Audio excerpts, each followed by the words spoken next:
Você já parou para observar uma colheitadeira trabalhando em um campo aberto? Visualmente, é um monstro. Uma estrutura de aço maciço pesando mais de 20 toneladas, movida por um motor a diesel com centenas de cavalos de potência, roncando enquanto avança sobre hectares de plantação. Pelo senso comum, uma máquina dessa magnitude, operando com rotores de alta velocidade e engrenagens gigantes, deveria esmagar e triturar tudo o que entra em seu caminho. A lógica sugere que colocar plantas frágeis dentro de um moedor de metal em movimento resultaria em uma pasta orgânica inútil. Mas a física diz o contrário. O que acontece dentro dessa máquina de aparência brutal não é destruição. É uma das operações de separação física mais delicadas, precisas e caóticas que a engenharia já concebeu.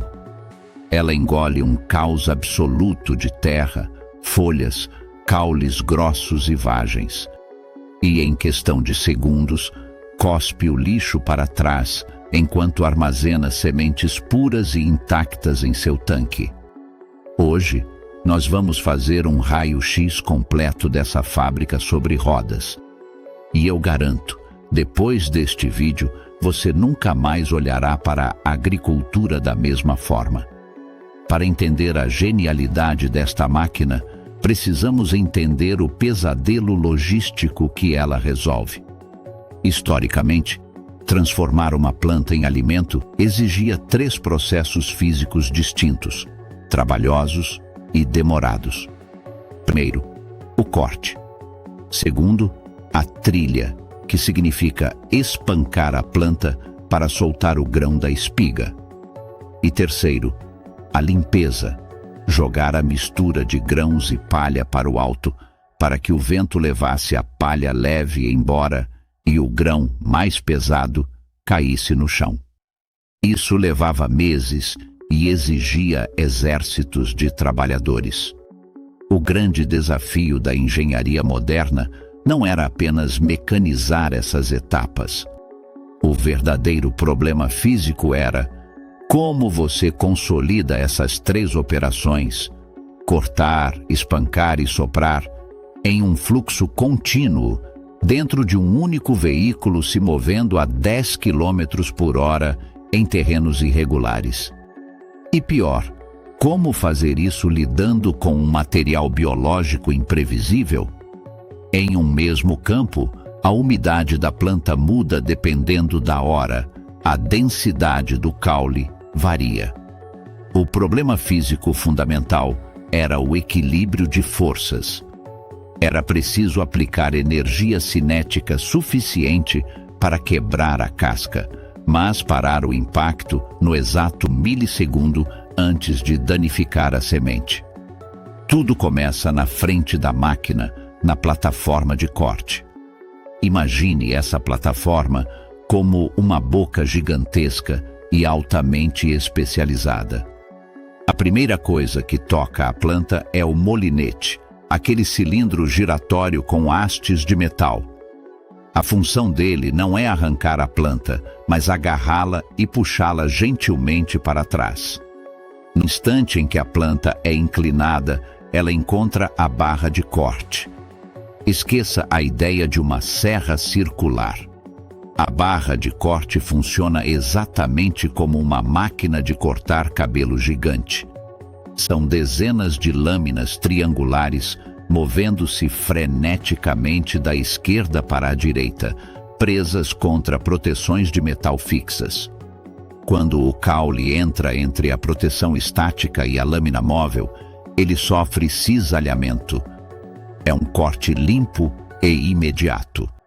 A planta cortada cai em um cilindro horizontal com uma espiral ao seu redor, o sem-fim. Essa espiral funciona como uma rosca gigante, empurrando o material das bordas para o centro. Lá, garras retráteis jogam tudo para a garganta da colheitadeira, o canal alimentador.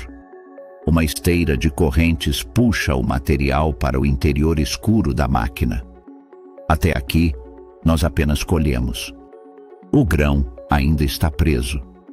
Agora, o verdadeiro show de física começa com a trilha. O princípio físico da trilha baseia-se em atrito e impacto controlado. Pense em descascar um amendoim esfregando-o entre as palmas das mãos. Você aplica pressão para quebrar a casca, mas a semente desliza intacta. A colheitadeira faz isso em escala industrial. O material entra em contato com o cilindro de trilha, um tambor pesado girando a mais de 1000 rotações por minuto. Logo abaixo dele, há uma grade metálica curvada chamada côncavo. A planta é forçada a passar pelo espaço estreito entre o cilindro giratório e o côncavo fixo. É nesse aperto, nesse atrito violento, que a vagem se rompe. Mas é aqui que a engenharia precisa ser meticulosa. O espaço entre o cilindro e a grade, chamado de folga, é medido em milímetros. Se a folga for muito pequena, o grão é esmagado. Se for muito grande, a planta passa intacta e o produtor joga dinheiro fora na traseira da máquina. Para resolver isso com perfeição, a engenharia moderna adotou o sistema de rotor axial. Em vez de o material passar rapidamente por um cilindro curto e transversal, ele entra na ponta de um rotor longitudinal gigantesco que percorre quase toda a extensão da máquina. O material é forçado a viajar em espiral ao redor desse rotor, sendo esfregado dezenas de vezes. A física que domina essa etapa é a força centrífuga, a mesma força que empurra você contra a porta do carro em uma curva fechada. Conforme o rotor gira, o material é lançado violentamente contra a parede em formato de grade do côncavo. Os grãos, sendo mais densos, atravessam os buracos da grade e caem. A palha, sendo mais volumosa, não passa e continua sendo empurrada para trás até ser ejetada. Porém, o grão que cai pela grade não está limpo. Ele desce acompanhado de pedaços de folha e poeira. Chegamos à fase final e mais brilhante, o sistema de limpeza. O material cai sobre a caixa de peneiras, bandejas metálicas com aberturas ajustáveis que chacoalham violentamente, espalhando a mistura. Abaixo delas, encontra-se o verdadeiro herói da colheitadeira, o ventilador de limpeza. Ele sopra um fluxo de ar de alta velocidade por baixo das peneiras. A aerodinâmica aqui é milimetricamente calibrada com base na velocidade terminal dos materiais. A velocidade terminal é o ponto de equilíbrio onde a força da gravidade puxando um objeto para baixo se iguala à resistência do ar empurrando-o para cima. O grão é denso.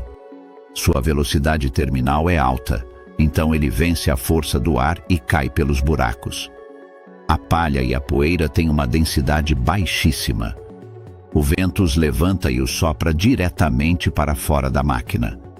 É uma seleção natural puramente baseada em densidade e aerodinâmica. E o que acontece com uma vagem que era pesada demais para voar, mas grande demais para passar na peneira? O sistema de retrilha resolve. As vagens teimosas caem em uma calha no final da peneira e um elevador as carrega de volta para o topo do rotor principal. É um ciclo à prova de falhas. Nos bastidores dessa brutalidade existe uma rede neural. No final das peneiras há sensores de perda de grãos. São placas piezoelétricas, pequenos componentes que transformam o impacto mecânico em sinal elétrico. A palha batendo nelas faz um som surdo, ignorado pelo computador. Mas se um grão duro escapar e bater na placa, o sensor gera uma voltagem específica. Ele reconhece a assinatura acústica da semente e avisa o piloto na cabine. Imediatamente, o sistema se ajusta sozinho. Uma colheitadeira não é apenas um trator com lâminas. É uma instalação industrial autossuficiente. Ela une o corte, a debulha centrífuga, a separação inercial e a classificação aerodinâmica em um pacote de aço que desliza sobre a Terra. Quando você olha para o interior dessa máquina, você não vê apenas engrenagens sujas. Você vê o triunfo do intelecto humano. É a física aplicada na sua forma mais bruta e pura, provando que, com velocidade, ângulo e pressão corretos, podemos domar o caos do mundo natural com precisão cirúrgica. Se você chegou até aqui, é porque não se contenta com respostas superficiais. Obrigado por dedicar o seu tempo a essa imersão. Para continuarmos dissecando a engenharia pesada e a física aplicada, inscreva-se no canal e deixe o seu like. Ele é o mecanismo exato que viabiliza pesquisas densas como esta.